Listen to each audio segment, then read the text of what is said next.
When I'm not achieving peak quarantine by getting an at-home haircut while playing Animal Crossing, wearing pajama pants with the legs rolled up for some reason, I like to answer questions that I get on YouTube, so let's get to it. I tried C augmented, E augmented, and G sharp augmented independently, and they all resolve naturally to A. Why do I always perceive A as the root note? With diminished chords, I can resolve at different places, but not with augmented chords? Great question. Love talking about this stuff. We're going down a music theory deep dive right now, which is also going to bring up my least favorite chord of all time. So real quick, you've got C augmented, and you're saying that resolves to A. Sure, absolutely does. You've got E augmented. That resolves to A. Absolutely. G sharp augmented. That resolves to A. You're right, they all do. So, one of the first things you may take from this is like, music theory doesn't matter, just go with what sounds good, because that's exactly what we're talking about here, all right? Now, I've talked about augmented chords in different videos where it's really just an augmented chord is where you take the fifth of a chord and sharpen it. So in E, right, if we go 1, 2, 3, 4, 5, we're gonna sharpen that fifth note, and that's gonna kind of push a chord direction in a different place, right? Augmented chords are one of the most severely underrated and underused chords in certain types of music, right? Now this is gonna bring us to what I think is the most overrated chord of music, and that is just a dominant seventh chord, all right? Nothing is more basic than a dominant seventh chord on the fifth scale degree of any key, right? So in A, B, C sharp, D, E, you'll always see an E7 that goes home to A. Bring it on home to A, everybody, bring it home. It's my least favorite thing in music. I always remember, like, I don't know, it just seems so predictable. And again, I use it for sure. Everybody uses a dominant 7 chord to come home, but I think it just gets so overused. We're gonna get back to augmented in a second, but I'm just gonna come up with an example of something in the key of A where I'm not playing an A major chord, right? So I'm gonna play some of the minor chords in the key of A, like C sharp minor to F sharp minor, right? C sharp. Then maybe I'll go to D. E7, home, right? It makes something kind of funky, and then it just makes it bluesy and ruins it, okay? So there's a lot of different ways we can do that. One way is the augmented chord, right? Still get my funk on.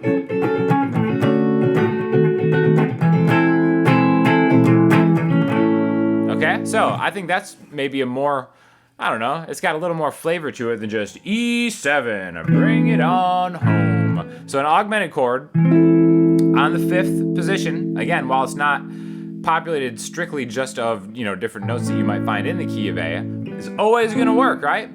But like this question asks, there's a lot of other places that augmented chords are gonna work. So let's talk about why that is. Let's start with the C augmented, okay? We've got, why does that kind of lead us home to A in an interesting way when we have a note that is actually the minor third of A. That seems like it's coming from the minor scale or something. Well, this is gonna be your $10 vocab word for the day. Chromatic mediant, okay? A chromatic mediant is a fancy way of saying this works, all right? This is one of those things that you can just use to kind of like break out in one of your favorite barroom conversations about music theory, which is insufferable as it is just kind of like coming up with a hypothetical situation.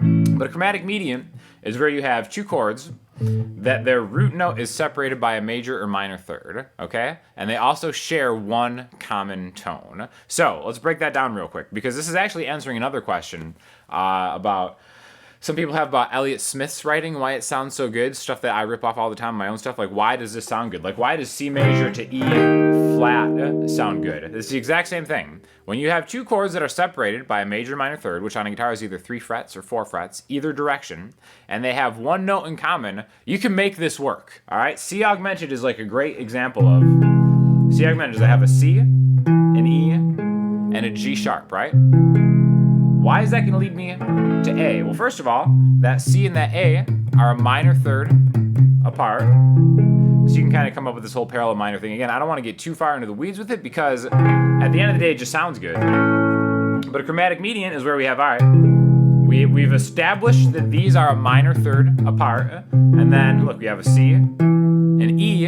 That E note is also in an A. So there's the common tone separated by that. and it's always going to work, right? Now, it'll work to varying degrees depending on what else you have going on. But we can do the same thing with like a G sharp. Like, why is a G sharp? This isn't necessarily a chromatic mediant, but we can kind of investigate. All right, what do we have? We have a G sharp. We have a C, right? There's its.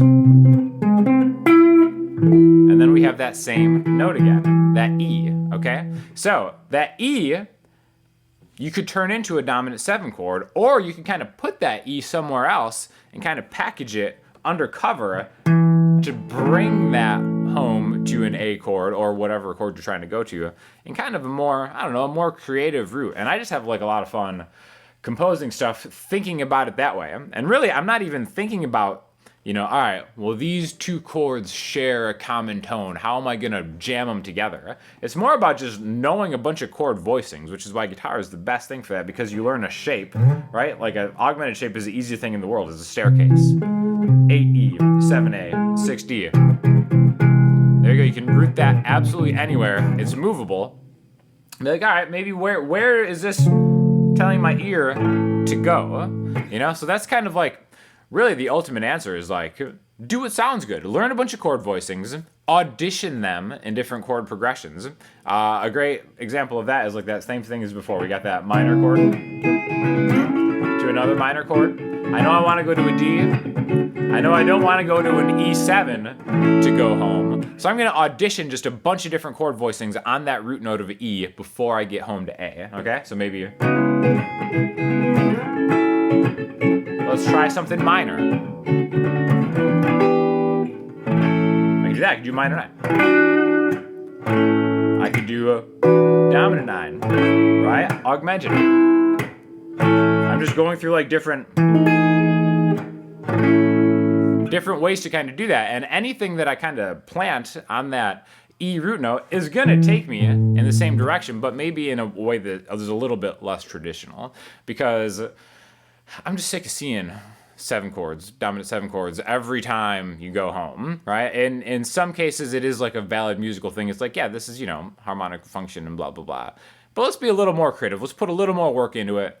I think chromatic mediants are a great way to kind of put a label on something that gets used a lot in a lot of different genres, and just kind of opens everything up. So try it out. How do you mic yourself in the Q&A videos? It sounds really good. Yes, a lot of people have been asking about my entire audio video setup. For the microphone, it's really just my Audio-Technica AT4050 that's going into my interface that I actually recorded in Logic, and then I sync the clips afterwards. Video-wise, the main camera is a Sony DSLR, Sony a7S II, and a Sony RX105. But I want to stress that this is way overkill for what you need to make YouTube videos. The last couple times I've been on the road, I just have taken the Sony RX105 and my iPhone to do pretty much everything that I need to do, right? It is shocking how good the newer iPhones or smartphones or whatever, you know, any of the new technology smartphones have as far as video and audio. In fact, I remember last time I was doing kind of videos, I was like, all right, well, I'm going to bring an extra interface and I'm going to set up a mic and make it way harder on myself. And I eventually just ended up using the audio from my iPhone just because it was easier, right? The hard thing that I've found is finding reliable tripods. I feel like I go through like a lot of tripods for some reason and they break, and I can't bring myself to spend like $300 on a tripod for whatever reason. So I actually got sent this new device by the Stick Company, which actually affixes to the back of your phone or tablet. You can use it with a camera too, and it really just kind of has this malleable wire that you can just set up anywhere. So this is what I use for absolutely all my Instagram videos now, because again, the video audio quality on this is great. The cool thing about this, which is some absolute black magic, is you can get a stand where it just kind of like suction affixes to any smooth surface. The glass stuff is like really crazy. Again, I don't know how this stuff works, but it's great. You can kind of use it, and it's so much cheaper than like buying a tripod. So again, you know, tripods are absolutely necessary for a lot of stuff. But the one thing that I've, you know, spent a lot of money at, and I kind of wish I didn't, was really just getting something like that is a little more versatile first. But there's absolutely no excuse if like making videos is something you want to try out on YouTube. Like, I am so supportive of anybody wanting to try to do that, because it is so cheap to get into it. You probably already have everything that you need as far as audio video wise. Just make sure you get some kind of cool stabilization like the IM stick or the stand, which is absolutely fantastic. Again, I put my stamp of endorsement on that. And just really kind of get to it, because we're living like a pretty cool day and age where any of the stuff is accessible. It's so easy to share stuff back and forth, and there's no excuses not to do it. So if you're interested in the gear that I use, I will link you in the description below. But really, you probably already have what you need. Get one of those little tripod things and get to it. Just when I thought it couldn't get any douchier, a grown-ass man wearing a backwards hat and a effing synth. It wasn't cool in the 80s, and it isn't cool now. So this is in response to some of the awesome synth videos I've been putting out. I think it's pretty funny that like a backwards hat and a synth, those are like two totally unrelated things. Like, what happens if I have a backwards hat, a synth, and a banana? What could possibly be douchier or saltier than that? So I'm just going to keep adding new things to the repertoire, and you're going to have to deal with it. From a self-taught COVID quarantine guitarist from Paris, France, I want to express my gratitude. Just bought your course and getting ready to dive into it right away, as my tele was staring at me for a while, waiting for me to finally get some decent sounds out of it after some time away from the fretboard. Your course is an amazing, priceless contribution for the price of a half an hour with a random teacher. So many valuable foundations in it, and most of all, I'm inspired by your genuine and humble personality. Sounds like your ego has gone missing for years.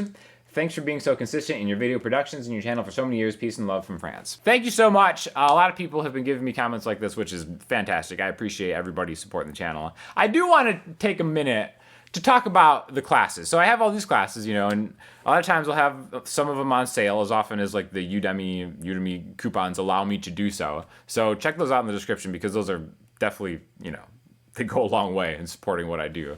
But I do want to talk about the pricing on them, because I've always tried to make them like the guy said, like the price of like a half an hour with a teacher. And they're like full classes, like they're definitely like several hours of content, which I see like a lot of other, you know, content creators, you know, selling classes and stuff. But usually they sell them for like $100, $150, like $200. Like, I really think that the classes that I'm making are about the same amount of content. I just wanted to make them super cheap. So I don't know if I've made a mistake not making them more expensive. But anyways, I'm just really trying to keep these as cheap as possible. So I promise you, I'm not trying to just nickel and dime people, but I think they're pretty good value, and it seems like some of you agree, so thank you so much. You have a Transformers 1 Shia LaBeouf look going. I feel like that was probably peak Shia, so I'll take that. Honestly, that was fantastic, legit vibe, and the singing gave me chills. Nicely done. So this is on the new video I posted with Andrea, which I think turned out really cool. That's up on Spotify and iTunes and everything, so check that out if you want to support the channel, because we're getting some of those chill vibes and we're sending them out there. Do you think it's worth learning 2 or more instruments instead of 1? I assume that it would be hard to master a couple of instruments at the same time, so in the context of gigging possibilities and overall musicianship, what's your opinion on that? Is a person who's got the whole package down on one instrument more sought after, or the jack of all trades, master of none? This is an interesting question. I've always been a huge proponent of learning multiple instruments because, again, if you just take it basic just from piano to guitar, they are so complementary in everything you do, or drums, because drum is such a rhythmic thing. Getting better at drums is 100% going to make you better at any other instrument. Anything is going to give you a different perspective, and they all kind of just join together as far as making music.